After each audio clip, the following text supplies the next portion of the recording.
Bienvenue sur Azimut, le podcast de l'orientation proposé par les spécialistes des études supérieures. Dans cette série sur les études de droit, nous vous proposons un épisode sur Parcoursup, afin de tout savoir sur le questionnaire d'auto-évaluation en droit. Le test préalable d'auto-évaluation est une épreuve obligatoire pour les futurs bacheliers qui souhaitent s'inscrire dans une filière universitaire de droit via la plateforme Parcoursup. Que faut-il savoir pour réussir cette épreuve ? Cette épreuve a pour objectif de mesurer les compétences des futurs étudiants dans les matières fondamentales telles que les mathématiques, le français, l'histoire-géographie et les langues étrangères. Du côté des étudiants, cela leur permet de comprendre ce qui sera attendu en licence de droit et de savoir s'ils ont le profil type de l'étudiant en droit. Une épreuve test. Encouragez votre enfant à répondre honnêtement au questionnaire pour que ses réponses reflètent ses véritables intérêts et compétences. En pratique, à quoi ressemble ce test préalable d'auto-évaluation ? Il s'agit d'un questionnaire à choix multiples structuré en 5 parties et comprenant 25 questions sans limite de temps. Que les bacheliers se rassurent, le score obtenu n'est pas communiqué aux universités. Le résultat est donc purement indicatif et non éliminatoire. Concrètement, les élèves accéderont au questionnaire d'auto-évaluation en se connectant à leur dossier Parcoursup, en ouvrant le vœu de licence de droit, puis dans l'onglet Caractéristiques. Une fois le questionnaire complété, une attestation de suivi du module sera générée et permettra aux étudiants de confirmer leur vœu en licence de droit. Notons ici que ce test, certes obligatoire, ne remplace pas le baccalauréat qui reste l'examen de référence pour s'inscrire dans une filière post-bac. L'objectif du questionnaire d'auto-évaluation est donc double. Premièrement, de permettre aux étudiants de s'auto-évaluer et de savoir s'ils ont le niveau pour réussir dans cette filière sélective.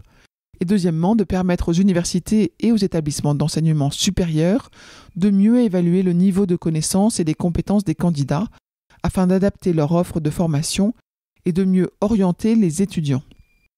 Bien que non éliminatoire, il est vivement conseillé de se préparer à ce test en révisant les matières qui sont évaluées grâce aux annales ou aux manuels de préparation que vous pouvez trouver en librairie. Pensez également aux ressources en ligne qui sont souvent gratuites. Certaines universités proposent des cours de préparation pour le test préalable, des sites internet proposent des fiches de révision et des quiz pour s'entraîner, et enfin, certaines applications mobiles permettent de créer des flashcards pour réviser les matières évaluées. Je pense par exemple le Village de la Justice, la Gazette du Palais et Juriscampus. Ce questionnaire d'auto-évaluation est un outil d'aide à la décision et non la décision. Que votre enfant l'appréhende sereinement et y réponde avec sincérité. En cas de doute sur ses choix d'orientation, encouragez-le à en discuter avec vous ou avec un tiers. L'important est de trouver une voie qui corresponde à ses aspirations et lui permette de s'épanouir dans sa vie professionnelle. Vous retrouverez d'autres épisodes sur les études de droit dans ce podcast. Je vous retiens quelques secondes de plus et je vous remercie pour votre fidélité et votre attention. J'avais 2 messages à vous faire passer. Vous écoutez peut-être ce podcast sur Apple Podcast ou sur Spotify ou sur une autre application de podcast et il est possible que vous ignoriez que le site azimut-podcast.com diffuse l'ensemble de ces épisodes en les ayant organisés et rangés de manière thématique. Ceux qui connaissent ce site sont vraiment contents de pouvoir y écouter sereinement chacun des épisodes et de pouvoir utiliser ce moteur de recherche. Deuxième message, sur ce même site, vous pourrez vous abonner à la newsletter. La newsletter, je l'ai surnommée l'hebdo de l'orientation.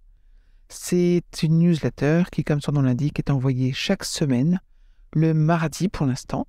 Et c'est dans cette newsletter que vous trouvez les indications des nouveaux épisodes, des guides que nous diffusons et de temps en temps, nous vous annonçons les masterclass, les ateliers, etc. que nous organisons. Bref, je vous conseille vivement de vous abonner à cette newsletter. À très vite et encore une fois, merci de votre fidélité avec Azimut. Parlons orientation.